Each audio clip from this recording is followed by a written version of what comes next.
जय हिंद दोस्तों। चलिए दोस्तों बात करते हैं इस एक और क्वेश्चन के बारे में। इस क्वेश्चन में एग्जामिनर ने क्या कहा, the sum of three consecutive odd natural number is 147, then the middle number is, यानी कि एग्जामिनर ने क्या कहा, उसके पास तीन लगातार विषम नंबर्स हैं और उन तीनों नंबर का सम उसने 147 दिया है और उसका मिडल नंबर पूछा है।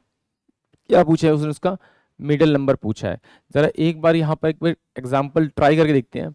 पहला मैंने माना विषम नंबर मेरे पास में एक है, उसके बाद में जो विषम नंबर आएगा वो कितना आएगा, मेरे पास में तीन आएगा, और उसके बाद जो निषम नंबर आएगा मेरे पास में पाँच आएगा। अगर मैं इन तीनों को जोड़ूं तो पाँच और तीन आठ, पाँच और तीन आठ, एक नौ, नौ, और ये संख्या कितनी है, वन टू थ्री, और अगर मैं थ्री से डिवाइड करूं तो ये मेरे पास थ्री आ रहा है, यानी कि ये मिडिल नंबर ही आ रहा है, मिडिल नंबर ही आ रहा है। तो अगर मैं इसे डायरेक्ट थ्री से डिवाइड करूंगा तो ये तीन चौक 12 और तीन निम 27, यानी 49 नंबर जो आएगा वो मिडिल नंबर आएगा, यानी कि ऑप्शन जो सी है वो इस क्वेश्चन के लिए करेक्ट होगा। चलिए फिर भी इसको देख लेते हैं एक बार एक्स से। ये एक्स मैंने माना कि नंबर मेरे पास एक है, तो एक्स प्लस का जो मेरे पास में टू हो जाएगा वो मेरे पास क्या हो जाएगा, आपका दूसरा नंबर हो जाएगा।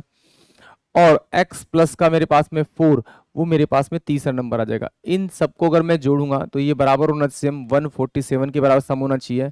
तो यहाँ लिखूंगा मैं 3x प्लस का 6 इजकल टू में 147। यहाँ से जाके इसको माइनस करूंगा तो 3x इजकल टू कितना होगा, 141 हो जाएगा। तो तीन से काटूंगा तो x इजकल टू कितना होगा, तीन चौक 12 और तीन सत्ते 21, यानी x की जो वैल्यू आ गई वो मेरे पास कितनी आ गई, आपकी 47 आ गई। अगर ये वैल्यू 47 है, x की वैल्यू 47 है, तो अगली वैल्यू मेरे पास 49 होगी, और उससे अगली वैल्यू मेरे पास कितनी होगी, आपकी 51 होगी। अब अगर इन तीनों को जोड़ूंगा तो मेरे पास में 47 आएगा।